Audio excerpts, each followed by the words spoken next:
Halo semuanya, perkenalkan saya Taufik. Saya di sini sebagai dosen di Departemen Parasitologi FKKMK UGM.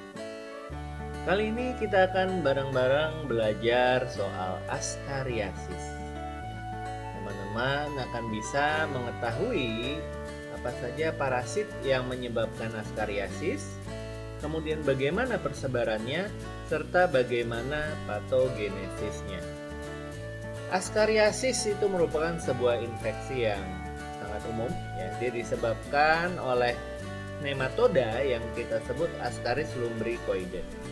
Ascaris lumbricoides ini bisa ditemukan di hampir seluruh dunia, ya. Dan diperkirakan ada 0,8 miliar manusia di seluruh dunia yang terinfeksi oleh Ascaris lumbricoides ini. Dengan sebagian besar kasus bisa ditemukan di Asia Tenggara dan Sub-Saharan Afrika. Sekarang kita lihat siklus hidupnya ya. Jadi siklus hidup dimulai ketika telur yang terfertilisasi itu keluar bersama feses dan menyentuh tanah. Di tanah, telur yang terfertilisasi tadi kemudian akan mengalami embrionisasi. Ya. Setelah beberapa hari embrionya sudah matang, dia sudah menjadi infektif. Sehingga ketika ada orang yang tanpa sengaja memakan telur cacing tadi, ya, entah misalkan dia memakan sayur yang ternyata dipupuk dengan menggunakan tinja manusia atau semacamnya.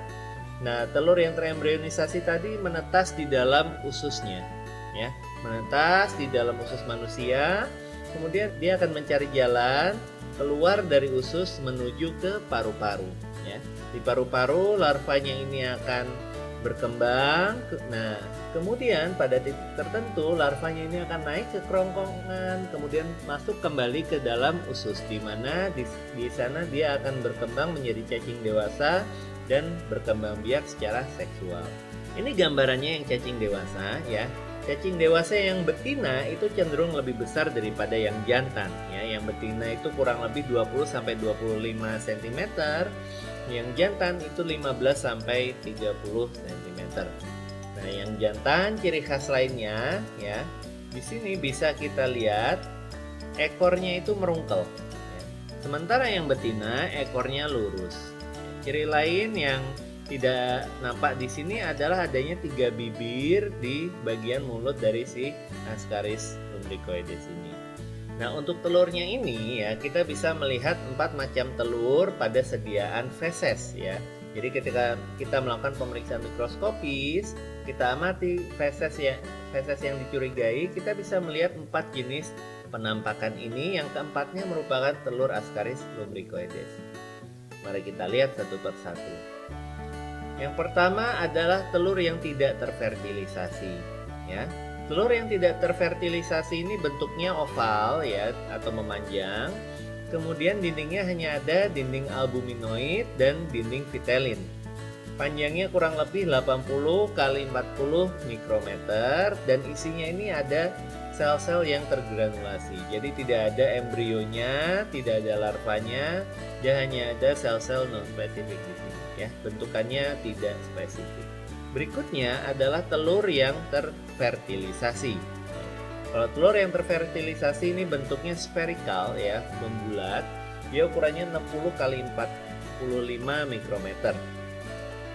Di sini teman-teman bisa dengan jelas melihat ada 3 lapisan cangkang ya. Lapisan albuminoid, lapisan hialin, dan paling dalam lapisan vitelin. Isinya di sini ada embrio si cacingnya itu. Kemudian ini adalah embryonated egg ya. Jadi biasanya ini terjadi ketika pengumpul sampel telat mengirimkan sampelnya sehingga si embrio cacingnya ini sudah terlanjur membentuk larva ya. Sama seperti yang fertilize, di sini kita bisa melihat ada 3 lapisan cangkang. Lapisan albuminoid, hialin, dan vitelin ya. Namun kalau yang tadi ya, ini kita lihat lagi, ini isinya hanya embrio ya. Kalau di sini sudah ada larvanya ya. Ini kalian bisa melihat bentuk yang seperti cacingnya ini ya. Terkadang lapisan albuminoidnya itu bisa terlepas ya. Ini bisa menimpa yang fertilized maupun yang unfertilized ya, yang manapun. Jadi ketika lapisan albuminoidnya terlepas, ini yang kita sebut decorticated egg ya. Kita lihat yang tersisa hanya adalah lapisan hialin dan lapisan vitelin ini ya. Kalau misalkan yang terlepas tadi adalah punyanya yang fertilized, di dalamnya kalian bisa melihat embrio. Tapi kalau yang terlepas itu hanya yang yang unfertilized, di dalamnya hanya granul-granul seperti yang unfertilized egg. Nah, bagaimana patogenesis dari askariasis ya? Secara umum askariasis itu asimptomatik kecuali pada kondisi-kondisi tertentu. Yang pertama adalah ketika si cacingnya tadi menembus dinding usus ya, kemudian dia bermigrasi menuju ke paru-paru. Ketika dia di paru-paru, ini bisa menginduksi peradangan eosinofilik yang kita sebut Loeffler syndrome atau eosinophilic pneumonia. Nah, tadi kan setelah dia berkembang di paru-paru, dia naik ke tenggorokan, masuk kembali ke kerongkongan dan besar di perut. Nah, ketika dia banyak ya, jumlah cacing dewasanya banyak, dia bisa mengakibatkan sumbatan pada usus ya, atau kadang disebut ileus obstruktif. Kadang pula dia bisa cacingnya menyasar masuk ke tractus biliary ya. Ini juga bisa mengakibatkan kondisi-kondisi seperti jaundice dan lain sebagainya.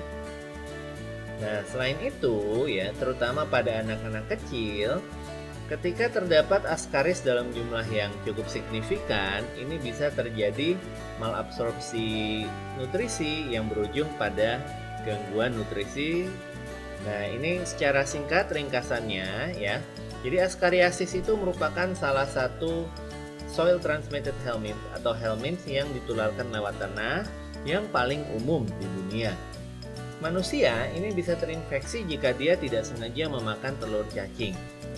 Nah, telurnya tadi itu bisa kita lihat ada 4 bentuk ya.